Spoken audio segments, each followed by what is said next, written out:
British রাজের কাছ থেকে আমি কেন পুরস্কার নিব? আর ওনাকে তো পুরস্কার নেওয়ার জন্য ওনাকে বসানো হয় নাই। তাজ হাসমি ভাইরা অনেক আন্দোলন করে শেখ হাসিনাকে তাড়িয়ে ওনাকে প্যারিস থেকে আনে বসিয়েছে শেখ হাসিনার বিকল্প হওয়ার জন্য। শেখ হাসিনা যা করে গেছে তা করার জন্য না। শেখ হাসিনা যেভাবে পুরস্কার লালায়িত ভাবে নিয়ে আসছেন তার জন্য না। ওনারা বুদ্ধিমান, মেধাবী, ওনারা সেটা করতে পারেন। কিন্তু আমার মতামতটা হলো, যেটা কালো মেঘ না, শুধু আপনি মেঘটা আরো ঘনীভূত হলো। এই মেঘটা আজকে আরো ঘনীভূত হলো।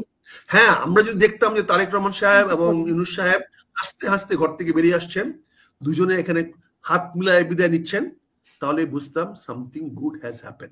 আপনি দেখেন না যে ইউনূস সাহেবের পিছনেও ক্যামেরা ছিল। ইউনূস সাহেব যে রুমে বসে কথা বলছে সেই রুমের পিছনেও ক্যামেরা ছিল। অর্থাৎ ডক্টর ইউনূসকে ফুললি 360 ডিগ্রিতে কভার করে নিয়ে গেছে, যাতে ডক্টর ইউনূসের কোন রকম অবয়ব যেন মিস না করে। ভাই, this are the media language. 1975 সনে মার্শাল্লাহ হওয়ার পরে 1979 সনে জেনারেল জিয়া নির্বাচন দিয়েছিল, ওইটাও তো বৈধ ছিল। কিন্তু আপনার এরকম কেন মনে হচ্ছে যে নির্বাচন? এটা তো স্বাভাবিক। যদি উনি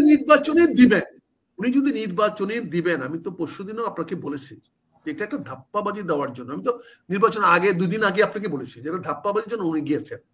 উনি দেখেন কত বড় অপমানজনক।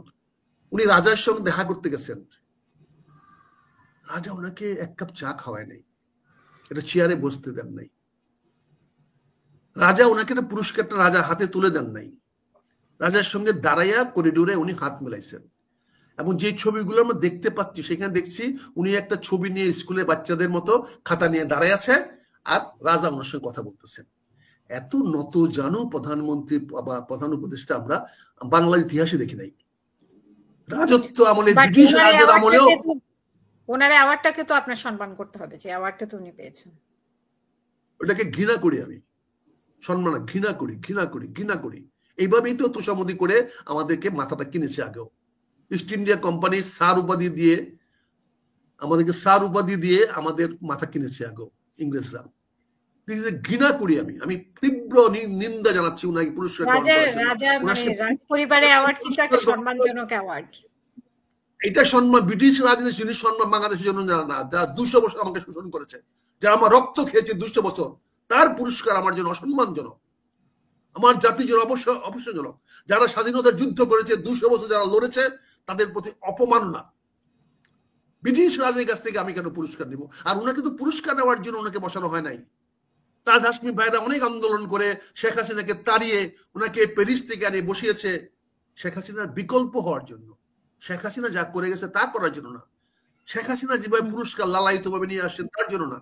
এই জন্য আমি আপনার জায়গায় স্পষ্ট বলছি, আমি এটাকে তীব্র নিন্দা ঘৃণা জানাচ্ছি।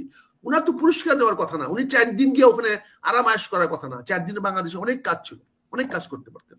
আমি ধন্যবাদ জানাই। উনি তো দুর্নীতির ব্যাপারে, দুর্নীতির টাকাগুলো ফেরত নেওয়ার জন্য উনি চেষ্টা দুর্নীতির টাকা চেষ্টা করলে কি ওই লেভেল হয়? এর জন্য তো দুর্নীতি আপনাকে কোম্পানি নিয়োগ করতে হবে, আপনাকে ব্যারিস্টার নিয়োগ করতে হবে, আপনাকে কোম্পানিকে নিয়োগ করতে হবে। এটা তো উনি তো গিয়ে টাকা কি উনি গিয়ে চাইলে দিয়ে দিবে? স্টার মার্কেটে ক্ষমতা আছে টাকা পাঠিয়ে দিতে, ওদের কোর্টকে দিয়ে দিবে। কোর্ট সিজ করেছে, it doesn't mean the money বাংলাদেশে পাঠিয়ে দিবে। সেটা তারা কনসিডার করে তারা খাবে, বাংলাদেশে দিবে নাকি? এখন সেটা নিয়ে তো স্টার মার্কেটের সঙ্গে দেখাই করতে পারলেন না, টাকাটা আনবেন কেমনে? কাজে এইগুলো তো এই ছেলে ভোলানো ঘুম পাড়ানোর কথা বলে তো আমাদের কোনো লাভ নাই।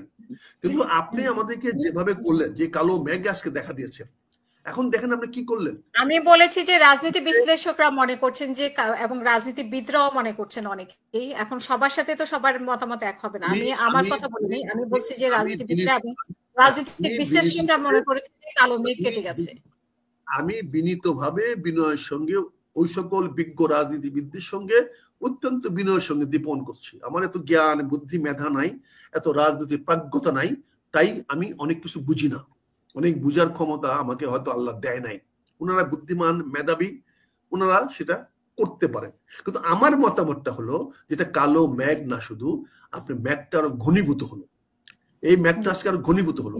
হ্যাঁ, আমরা যদি দেখতাম যে তারেক রহমান সাহেব এবং ইউনূস সাহেব আস্তে আস্তে ঘর থেকে বেরিয়ে আসছেন, দুজনে এখানে হাত মিলায় বিদায় নিচ্ছেন, তাহলে বুঝতাম সামথিং গুড হ্যাজ হ্যাপেন। তাহলে আমরা মনে করতাম যে বের হয়েছে, এটা কি গুড না? মানে তারেক রহমান হাসি মুখে হোটেল থেকে বের হলেন, গাড়িতে তারেক রহমান এক হাসিমকে মেরেছে, তারেক মুখে হাসিমকে মেরেছে। এখন ভিতরে কি হইছে, উনি মান সম্মান রক্ষা করার জন্য হয়তো হাসি দিতে পারে, ওনার ভিতরের অপমানটাকে রাখার জন্য হাসি দিতে পারে। দুজন একসঙ্গে মেলেন না কেন? এগুলো আমরা কি বুঝান আমাদেরকে? পোলাপানি কথা কেন আমাদেরকে তিক্ত কথাগুলো বলান? আমরা কি বুঝি না? আরে আপনার বাড়ির থেকে দুজন বাড়ি আসবে, আপনি হাসি হাসি দরজার মুখ আসবেন না? আপনি দুজনের দরজার মুখ দেখবেন না কার কি মুখ? আপনি এগুলো দুজন দেখালেন, একজন হাসতে হাসতে, উনি কি মুখ কালো করে বেরোবেন? একজন যখন বেরোন তার মানে কি, একজন যখন বেরোন তার মানে ভিতরের মিটিং ফলপ্রসূ হয় নাই।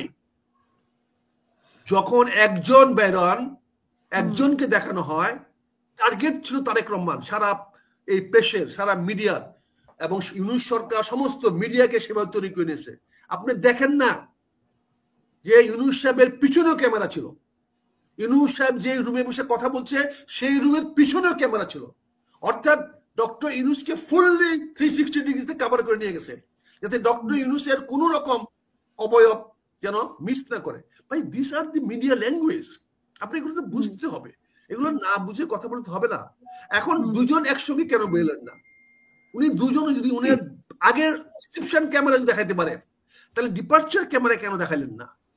তার মানে একটি দাঁড়ায়, ভিতরের আলোচনা ফলপ্রসূ হয় নাই, দুজন সন্তুষ্ট না, দুজন একসঙ্গে হাসতে পারতো না। দুজন একসঙ্গে হাসতে পারতো, হাসতে দেখাইতে পারতেন, তাহলে আমরা বলতাম সভা ফলপ্রসূ হয়েছে। এখানে তারেক রহমান সাহেবকে ধোঁকা দেওয়া হয়েছে, ব্লাফ দেওয়া হয়েছে, তার জন্য তাৎক্ষণিকভাবে নিউজ দেওয়া হয়েছে যে তিনি ফেব্রুয়ারি মাসে নির্বাচন চান। এটা ডাহা মিথ্যা কথা, আমি বলছি ডাহা মিথ্যা কথা। তারেক রহমান সাহেব এরকম কোনো কথা বলেন নাই। বিএনপি থেকে তো বলছে, মির্জা ফখরুল ইসলাম আলমগীর বলেছে, তারপরে লন্ডনে অনেকেই বিএনপি নেতারা যারা এসেছেন তারাও মানে বক্তব্য রেখেছেন, আপনি নিশ্চয়ই দেখেছেন, তারাও তো বলছে যে ফেব্রুয়ারি মাসে। এটা প্রশ্ন করা হয়েছে, আপনারা ডিসেম্বর থেকে সরে এসেছেন কেন? তো বলছে গণতন্ত্র ছিলই না, ব্যারিস্টার খোকন তখন ছিলই না, উনি কি জানবে কি করে? লন্ডনে তো কোটি কোটি মানুষ আছে, লন্ডনে তো কোটি কোটি মানুষ আছে, তাতে কি হয়েছে? ওই হোটেলে তো বয় বেয়ারা বাবুর্চি আছে, না না, ওই হোটেলে তো অনেক বয় বেয়ারা বাবুর্চি আছে, তাদেরকে জিজ্ঞাসা।